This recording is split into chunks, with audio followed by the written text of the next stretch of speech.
Le monde tourne. Direction la Birmanie, refusant de tirer sur leurs concitoyens. Les informations pullulent. Tout de suite, voici les informations. C'est le moment d'ouvrir la page internationale avec Ealichi Dorelas depuis Boston, Massachusetts.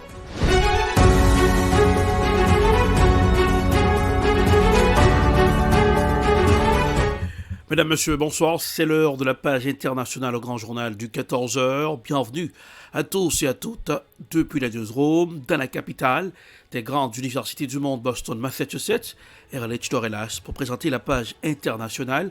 Jacques Maël pour le grand journal. Fidel François Rubens assure les manœuvres techniques. Bonsoir aux auditeurs de la radio évangélique aux Alains 102.3 FM.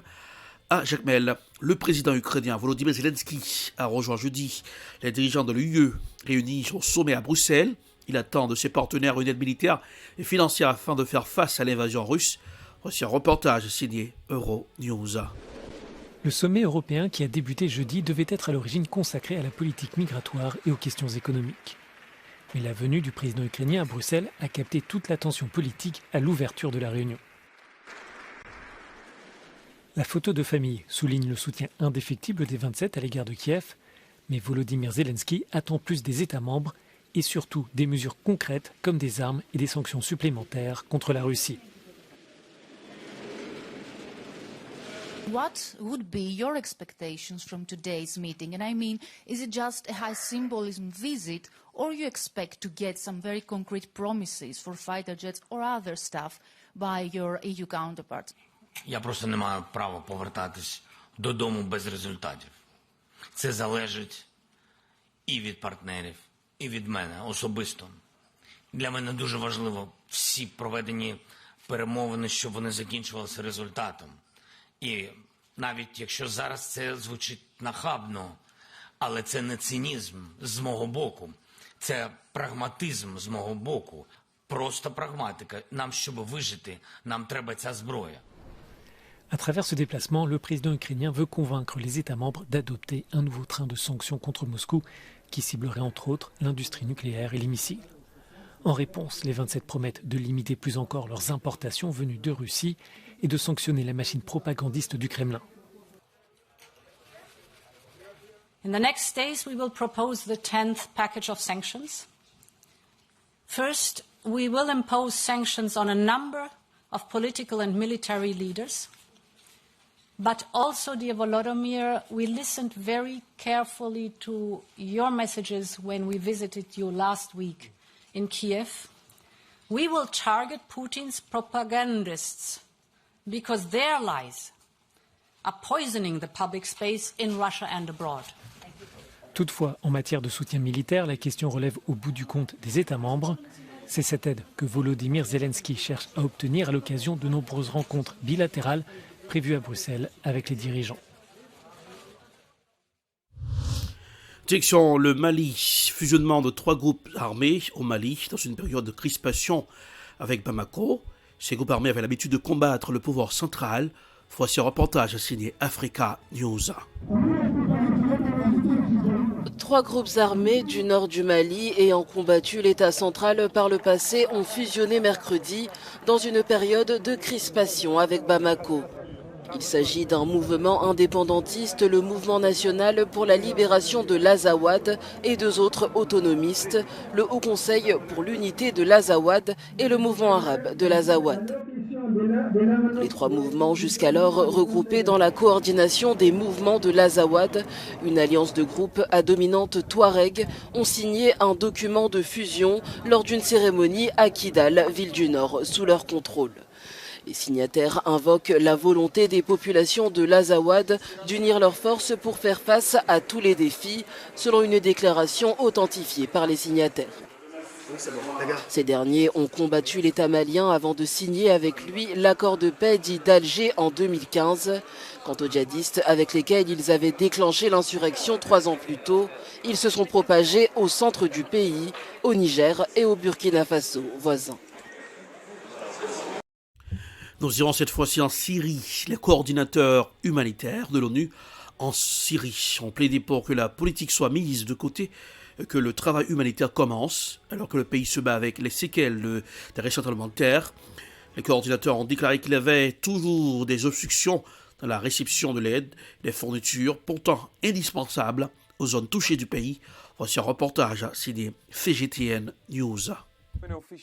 Selon des responsables de l'ONU travaillant sur le terrain, environ 10,9 millions de Syriens sont affectés par les tremblements de terre. Alors que l'ONU poursuit son approche coordonnée pour aider, elle dit qu'il y a plusieurs défis.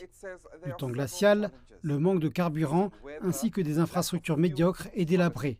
Plusieurs routes menant aux zones touchées ont été endommagées par les secousses, mais l'ONU espère que les livraisons d'aide transfrontalières urgentes à la Turquie, au nord-ouest de la Syrie, pourront reprendre jeudi. Nous travaillons avec nos homologues turcs pour recevoir tout le soutien, mais je pense que nous avons une lueur d'espoir que la route est accessible et que nous pouvons rejoindre les gens. S'adressant aux journalistes via un lien vidéo ici, à New York, les coordinateurs de l'ONU ont déclaré qu'après une décennie de guerre civile, le tremblement de terre était une crise s'ajoutant à une autre crise. Selon eux, heureusement qu'il y avait de l'aide stockée près des zones touchées, mais cela pourrait bientôt s'épuiser. Ils ajoutent qu'il faut maintenant des fournitures médicales, des vêtements, de l'eau et des générateurs. La raison pour laquelle nous sommes ici concerne les besoins humanitaires. Il est question de personnes qui ont besoin de ce soutien maintenant. Et quoi que nous puissions faire, nous devons le faire ensemble, motivés par les besoins humanitaires. Nous espérons simplement que les considérations politiques et autres seront évacuées pour nous laisser faire notre travail. On craint également une nouvelle épidémie de choléra dans la région. L'ONU affirme que les prochaines 48 heures seront critiques et ajoute que les chiffres actuels du nombre de victimes et de décès dans la zone touchée pourraient être bien pires que ceux qui est rapporté. Selon elle, les estimations ne peuvent être faites qu'une fois les opérations de recherche et de sauvetage terminées. Des ailes pour la liberté, de Londres à Bruxelles, en passant par Paris, le président ukrainien Volodymyr Zelensky presse ses alliés de lui livrer des avions de chasse modernes pour combattre la Russie. Cette requête est complexe à satisfaire rapidement et tous les modèles d'appareils ne seraient pas adaptés. Voici un reportage à CD France 24. Derrière ses lunettes noires, Alona répète les gestes et les manœuvres militaires. À 35 ans, cette Ukrainienne s'est engagée dans l'armée pour défendre son pays. Avec plusieurs autres concitoyens, elle est formée ici, à Tolède. C'est très intense. On doit apprendre en un mois des choses qui mettent des années à être assimilées. À certains moments, je me dis que je n'en peux plus. Mais les instructeurs sont tellement bons, ils nous montrent qu'on peut faire bien plus que l'on ne pense. Tout est dans notre tête.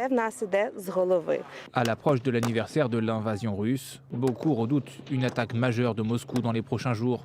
Mais leur motivation reste intacte.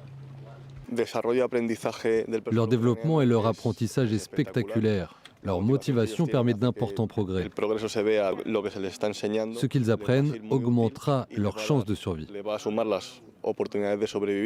Ici, en Espagne, 400 Ukrainiens sont formés tous les 2 mois. Des entraînements disponibles aussi dans 24 autres pays de l'Union européenne. Les alliés occidentaux mènent par ailleurs des formations bilatérales des équipements militaires spécifiques qu'ils fournissent au pays. Bruxelles s'était engagé à former 15 000 soldats ukrainiens d'ici la fin de l'année. Un chiffre finalement revu à la hausse. On a doublé le nombre de soldats que la mission va former, jusqu'à 30 000. Dans le même délai, mais 2 fois plus. Et en plus, cette mission va aussi s'occuper de l'entraînement d'un certain nombre de tripulations des chars Léopard qui vont être donnés à l'Ukraine. Les alliés de Kiev, dont l'Allemagne, le Royaume-Uni ou encore les États-Unis, se sont engagés à lui fournir 120 à 140 chars lourds. À cela s'ajoute l'aide financière européenne. Depuis février dernier, les pays membres ont donné au total 3,6 milliards d'euros à l'Ukraine dans le cadre de la Facilité européenne pour la paix. Pour la Russie, c'est une opération spéciale. Pour les Occidentaux, c'est l'évasion de l'Ukraine par la Russie. Est-ce que le rapport du FMI sur la Russie constitue un échec pour les Occidentaux? Écoutons un extrait de l'émission sur LCI. On prévoyait que l'économie allait s'effondrer. On prévoyait des années de disette, des années d'asphyxie pour la Russie. Et voilà que les dernières prévisions du FMI de croissance nous disent tout le contraire. Non seulement la Russie ne va pas plonger dans la récession, Mais sa croissance dans les 2 ans qui viennent pourrait être supérieure à celle de l'Union européenne ou des États-Unis. Ah oui, les chiffres du FMI font sensation. Il y en a 2. En 2023, cette année, plus 0,3% de croissance en Russie. Autrement dit, la Russie échapperait à la récession. Et en 2024, l'année prochaine, plus 2,1% de croissance. Autrement dit, la Russie ferait mieux en 2024 que l'Europe et que les États-Unis. La zone euro ferait 1,6%, les États-Unis 1%. En clair, le désastre annoncé n'a pas lieu. Le FMI prévoyait déjà une récession de 8,5% pour l'année 2022 qui vient de s'achever. Ce recul ne sera finalement que, entre guillemets, de moins 2,2% et le redressement est déjà en cours. Donc on ne comprend rien. Est-ce qu'on s'est complètement planté? Est-ce que la politique des sanctions est inefficace? On va prendre les choses dans l'ordre. D'abord, le rouble. Le rouble russe. On a beaucoup dit que le rouble allait s'effondrer. Annie, est-ce à dire que finalement il a tenu bon? Eh bien oui, il ne s'est pas effondré, loin de là. Regardez sa valeur ici face à l'euro. Début mars, sous l'effet des premières sanctions occidentales, vous le voyez, il a très clairement plongé. Mais il est immédiatement remonté à un très très haut niveau, un niveau supérieur à celui qu'il avait avant la guerre et un niveau non atteint, disons-le aussi, depuis 2015 face à l'euro. Ces dernières semaines, vous le voyez, il a de nouveau légèrement baissé, mais maintenant il s'est stabilisé. Alors comment cela s'explique? Eh bien grâce à une série de mesures que le Kremlin et la Banque centrale russe ont prises pour éviter tout mouvement de panique en Russie. Écoutez Sébastien Jean, économiste au Centre des Arts et Métiers, interrogé par Eva Zonguero et Amy Audran. Le risque, c'est la panique, c'est que tous les déposants veuillent retirer leur argent, que tous les gens qui possèdent des roubles veuillent les changer contre des devises étrangères. Ce type de transaction en Russie a été purement et simplement interdit. Dans le même temps, les entreprises qui avaient des recettes en dollars, par exemple, étaient obligées d'en changer une partie contre des roubles. Et puis, dans le même temps, le taux d'intérêt a été très fortement augmenté par la Banque centrale. Autant de mesures, David, qui ont fait augmenter la demande de roubles et qui donc ont favorisé son cours. Bon. Deuxième point, avec la fermeture du robinet européen, on pensait que l'exportation des hydrocarbures russes, le gaz, le pétrole, allait s'effondrer. Or, c'est la principale source d'exportation de la Russie. C'est la fin de la page internationale pour aujourd'hui. Merci de l'avoir suivi.